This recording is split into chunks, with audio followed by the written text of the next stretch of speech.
Congratulations! May green card ka na. Ngayon, pag-uusapan natin kung anong magagawa mo para mapabilis yung proseso ng pagdala mo sa buong pamilya mo dito or buong angkan mo kung gusto mo. So ngayon, sino-sino yung mga pwede mong ma-petition sa green card status mo? Unang-una na, kung wala pa dito yung asawa mo, pwede mong petitionin yung asawa mo dahil mga 2 years processing lang, madadala mo na siya dito. So, kung ikaw naman yung katulad nung mga nag-asawa ng AFAM, so hindi mo na kailangan dalhin dito yung asawa mo. At yung mga anak mo na minors or less than 21 years old, mabilis mo rin silang makukuha, mga 2 years processing din. Kahit hindi sila minor, I strongly suggest na petitionin mo na rin dahil the earlier, the better. So, wag mo nang hintayin na maging citizen ka para mag-petition ng anak dahil iyan ang isa sa mga parang malaking pagkakamali ng mga tao na gustong mag-petition ng mga anak dito. Katulad ng lolo ko, so nung pinetition niya ang auntie ko, naghintay muna siya na maging US citizen siya, which takes a long time para maging citizen ka. So, at saka kapag citizen ka, mas matagal yung processing. So, let's say meron kang anak na above 21 years old. So, let's say 22 years old. Kapag pinetition mo siya as green card holder ka, it will only take about 7 years na hintayan dahil sa haba ng backlog sa atin. But kung maghihintay ka pa na maging citizen ka, which will take, kung ilang taon man bago ka maging citizen, plus yung 10 years na hintay. So, mag-check mo yung mga visa availability kasi depende yon sa paglabas ng availability ng visa, depending naman din sa visa category na tinatawag. So, kung halimbawa, mga anak mo na below 21 years old, so sila yung mga immediate relatives ng permanent resident, yung green card is yung permanent residency card mo. So, mas matagal kung US citizen ka. So, I suggest na ngayon pa lang, petitionin mo na yung mga anak mo, minor man o hindi minor, at least mas mabilis pa rin yung hintay. Yun yung isa sa pinaka parang misconception ng mga tao na akala nila pag green card holder ka, hindi hindi ka pwedeng makapag-petition ng kamag-anak mo unless or until maging US citizen ka. So, katulad ng lolo ko, example ko lang, which itong case na to is very complicated. It's too complicated na inabot siya ng 27 years processing para makapunta dito yung auntie ko. So, pinetition niya yung auntie ko, which is yung nag-iisa niyang anak na na-petition. So, marami siyang anak. Pero dahil pinetition lang siya ng tita ko, yung tita ko is siya yung nakapangasawa ng American citizen. So, nung nakuha niya yung lolo ko, ang tendency ng lolo ko is petitionin yung bunso niyang anak kasi iyon na lang yung single. So, akala niya kailangan mo munang maging American citizen para makapag-petition ng anak. So, naghintay siya ng kung ilang years, at least 5 years para maging American citizen ka. Tapos, plus pa yung hintay. So, ang nangyari, 1996 niya nung pinetition yung auntie ko, tapos namatay siya noong 2004. So, naging available yung visa noong 2007. So, ang nangyari, hindi na natuloy yung petition kasi may rule tayo na the petition dies with the petitioner. So, it's very sad and I feel like it's very tragic sa mga ganong sitwasyon dahil hindi naman nila kasalanan na, alam mo yon na sobrang haba ng backlog sa Pilipinas kapag nagpipetition ka ng mga anak mo na above 21 years of age. Kaya ang nangyari, so na-stuck ang auntie ko sa Pilipinas. Good thing, meron siyang kapatid, which is yung papa ko, na pinetition ko dito. So, si papa, nung naging American citizen siya, na-sponsor niya yung auntie ko, naging substitute sponsor siya. So, feeling ko kailangan kong ipaliwanag sa lahat ng mga gustong magpunta dito, yung mga kapamilya nila na hindi mo na kailangan maging citizen dahil nasubukan ko na petitionin yung papa ko, or actually, okay, dahil nasubukan ko na petitionin ng papa ko as a green card holder yung mga kapatid ko. So, it's a very simple process. Yung gagamitin mo is yung Form I-130, petition to a relative, kasi may dalawang klase ng petition, yung relative tsaka yung employee. So, kapag relative, yung Form I-130 sa uscis.gov, and then fill upan mo, magbayad ka ng 535, and I think ngayon pwede mo siyang gawin online if I'm not mistaken. So, mas madali siya ngayon. So, fill upan mo lang, is probably, kung ilang page lang siya, hindi siya masyadong mahaba. And then later on mo na lang ibibigay yung mga kailangan. So, pag na-approve, tsaka ka nila hihinga ng mga kailangan. So, hindi mo kailangang ibigay lahat. Ang gusto lang nilang malaman is, sino yung pipetitionin mo, anong status mo ngayon para mag-petition, parang pwede ka na bang mag-petition. So, kailangan mo lang i-prove na may permanent residency ka na. So, ayan nga, kung meron ka ng green card, congratulations ulit. Sobrang saya ko naman sa'yo. Alam ko napakatagal hintayin yung green card, especially after the pandemic. Yung iba medyo sinwerte dahil mabilis lang. But, may iba na talagang natagalan. So, super congratulations sa lahat. At kahit yung mga pinetition, katulad ng auntie ko na, alam mo yung parang years and years na hinintay para magkasama-sama. Kasi, yung kapag halimbawa katulad ko, nung naging, kailangan ko muna maging American citizen para ako makapag-petition ng parents. And so, yun, nung pinetition ko sila papa, that means naghintay muna ako na maging citizen, which takes at least 3 years para ka maging citizen. Tapos, tsaka mo ngayon magpe-petition yung parents mo, which takes about 2 years. Ngayon, kung meron kang kapatid na minor, katulad ko, nung naging green card holder ako, meron akong kapatid na mga minor. Actually, I was lucky dahil kahit naging citizen na ako, minor pa rin sila. Kaya nung citizen na ako, pinetition ko naman yung parents ko kasi hindi ka makakapag-petition ng parents until maging American citizen ka. So, nung naging American citizen na ako, tsaka ako final yung petition sa parents ko. Actually, si Papa nga muna yung pinetition ko kasi hindi ko talaga kaya yung all at the same time na si Papa tsaka si Mama. So, pinetition ko lang muna si Papa. Actually, hindi ko pa alam kung gusto ko talaga siyang petitionin noon. So, unang-una kong ginawa nung nagka-citizen ako or citizenship, nung nakuha ko yung naturalization certificate ko was, guess what? Umuwi ako ng Pilipinas. Nagstay ako doon ng almost 1 year actually. Hindi naman ako lumampas ng 1 year. But then, so kapag American citizen ka na, pwede kang mag-dual citizen, which is, I think, yung dual citizenship, ginawa ko ewan ko kung sa Manila ko na siya ginawa. I'm sure sa Manila ko na siya ginawa. Anyway, kapag dual citizen ka, pwede kang magstay sa Pilipinas, pwede kang magstay sa Amerika as long as you want. So, yun ang kahalagahan ng dual citizen. So, kapag naging citizen ka na, pwede ka na rin magpa-dual citizen anytime.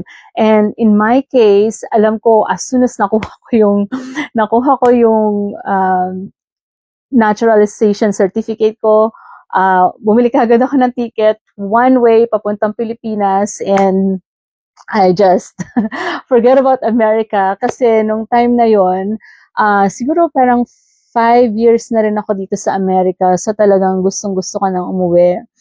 Though I think nakauwi ako bago yon nung namatay yung lola ko, so green card holder pa lang ako noon.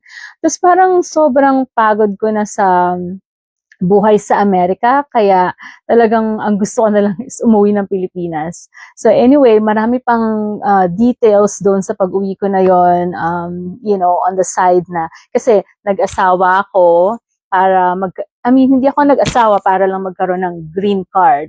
Although, yung pag-asawa ko, yung naging paraan para magkaroon ako ng green card or permanent residency card, pero hindi ko talaga inisip na mag-aasawa ako. So talagang sa akin, it's illegal, and talagang pinipersecute yun ng Amerika, and I'm so thankful hindi ko ginawa yun talaga. Kumbaga, it's just a coincidence naman na nakapag-asawa ako, at saka parang feeling ko napaka-long ng hair ko dahil nakapag-asawa ako ng American citizen within 19 days na magkakilala kami. So, I'll talk more about that, kung paano haba yung hair mo, but maybe not now, later. I really strongly suggest na simulan mo na, i-file mo na yung petition mo sa mga anak mo na gusto mong petitionin. Kung sino man yung anak mong gusto mong petitionin,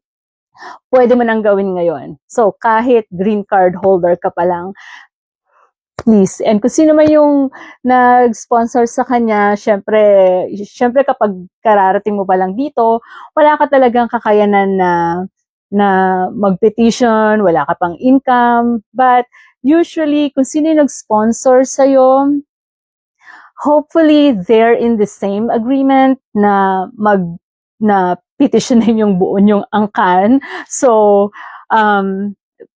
I think it's such a good strategy na bayaran mo na silang lahat para hintay na lang kayo kung may pera ka rin lang. So ako, nung naging citizen ako, or kahit naging green card ako, oh Lord, talagang hirap ako sa pera dito sa Amerika. So, but talagang prioritize ko yung makapag-petition.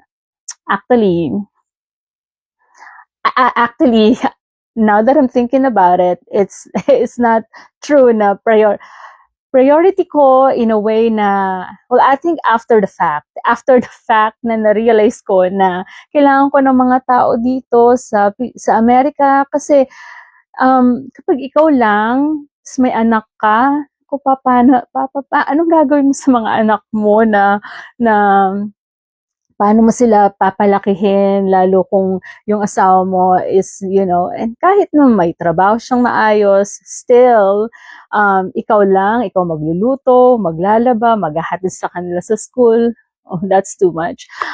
So, ang suggestion ko lang sa mga nakapunta dito, nakapangasawa ng Amerikano, kung let's say na-petition nyo yung parents nyo, so yung parents nyo may green card na siya ngayon, I'm sure they want all their kids, kasi usually ganun ang case, di ba? Somebody, single from the Philippines, kung ilang magkakapatid kayo, ikaw lang yung pinakamaswerte na nakapangasawa ng Amerikano, nakapunta ka dito, tapos syempre ang unang-unang mong gustong kunin is yung mama mo. Diba? So nakuha mo na yung mama mo, and hopefully may papa ka pa, and dalhin mo rin silang dalawa dito. So ngayon, pag nandito na sila, really, ayaw talaga nila dito dahil naiintindihan ko naman yung weather is so bad. So, most of the places, and I'll talk about the weather sa mga iba kong videos, but yung most of the weather sa America is really terrible, like either sobrang lamig, at kung hindi sobrang lamig, minsan sobrang init, sobrang hangin, katulad ngayon sa amin, sobrang hangin. So, parang hindi talaga nila magugustuhan yung Amerika. Tapos, lalabas ka, wala namang katao-tao, wala kang makakwentuhan. Meron man, English pa, karamihan sa mga parents na seniors, hindi naman ganun ka-fluent sa English. Actually, kahit ako, nung unang dating ko dito, talagang, oh my, ultimong one straight sentence, hirap na hirap ako. So, kaya, yon ang masasabi ko is, yung mga nag-sponsor ng parents nila, syempre, ang gusto nila is hindi talaga para sa kanila yung Amerika. Ang gusto nila talaga is yung mga anak nila na bata-bata pa, na pwede pang kumita ng pera, tapos tsaka na lang sila bibigyan ng pera, diba? So, I think karamihan sa mga magulang is ganun. Parang gusto nila is, oh, yung anak ko na lang, anak ko na lang nasa Amerika para papadalahan na lang ako sa Pilipinas. Okay naman yun, kaso nga lang, kapag pinetition lang sila, kailangan sila mismo yung magpetition sa mga anak nilang iba. So, katulad ng ako, pinetition ko si mama, or actually, una kong pinetition si papa. Tapos, nung nandito na si papa, pinetition ko rin si mama. Tapos, si papa ngayon yung naging petitioner ng mga kapatid ko. Kasi, kung ako yung magpipetition sa mga kapatid ko, kahit minor pa sila, it will take about 22 years na hintayan para makarating sila dito. So, at least ganun yung backlog. Wala pa dun yung mga, alam mo yun, mga, let's say, binalik sa'yo yung papel dahil may kailangan. So, wala pa yun. 22 years ang hintayan kung ako yung magpipetition sa mga kapatid ko. So, to me, it's a huge waste of time kung hihintayin mo na ikaw. Kaya, ang ginawa ko, nakiusap ako kay Papa, sabi ko, pwede ba na hintayin mong ma-petition mo yung dalawa kong kapatid kasi alam ko sila yung talagang capable na magtrabaho dito dahil mga bata pa sila. So, kumbaga, we're in agreement na gano'n ang gagawin namin. Pipetitionin niya yung mga kapatid ko. So, pwede mo ring ipapetition all at the same time kung may pera ka. But in my case, lagi na lang akong parang, alam mo yon, I'm just making ends meet. Kaya one at a time. So, pinetition ni Papa yung kapatid ko na mas, mas medyo may edad kaysa dun sa bunso. Tapos, nung after, siguro nandito na yung kapatid ko, so mga 2 years in between, tsaka pa lang namin pinetition yung bunso. So, medyo natagalan din yun sa bunso dahil nag-pandemic. Actually, it's another whole story dahil natagalan ng gusto yung process. Kaya, nag-start over kami nung nandito na siya kasi gustong-gusto niya na talaga makapunta dito.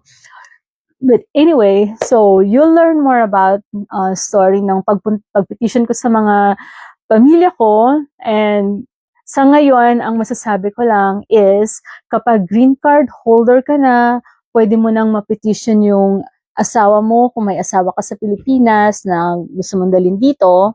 At yung mga anak mo, so petitionin mo na.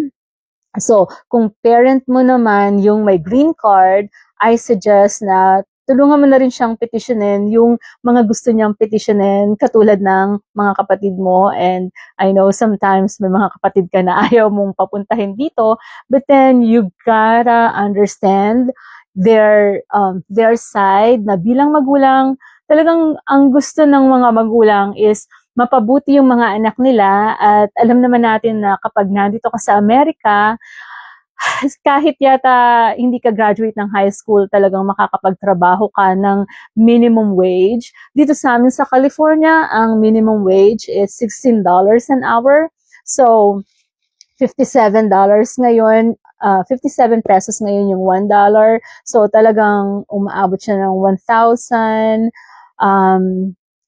Susulat ko na lang dito. But, anyway, so, diba, sobrang laki. So, tapos kung hindi naman kayo maluho sa bahay, alam mo yun, okay na yung siksikan, then talagang makakatipid kayo.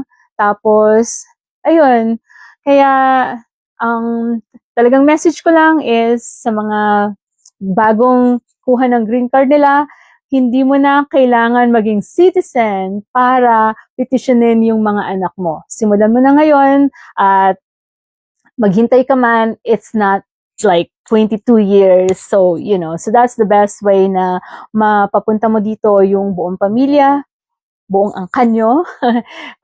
Kung may mga tanong kayo tungkol sa pag-petition, dahil may experience ako ng petition ng parents ko, ng mga kapatid ko, ng ng auntie ko na kahit, this is for another topic, pero yung auntie ko kasi, pinetition siya ng lolo niya, ng lolo ko, pinetition siya ng lolo ko, tapos namatay yung lolo ko, kaya bago pa siya nakapunta dito, but then medyo napaka masalimuot ng process kapag ganon, kapag namatay yung petitioner, but then nagawan ko yun ng paraan. So hopefully makapag-vlog ako noon kasi talagang feeling ko makakatulong yun sa mga tao na pinaglayo ng dahil sa pagpunta sa Amerika. So anyway, God bless you guys and share nyo na lang tong video na to sa mga sa tingin yung nangangailangan.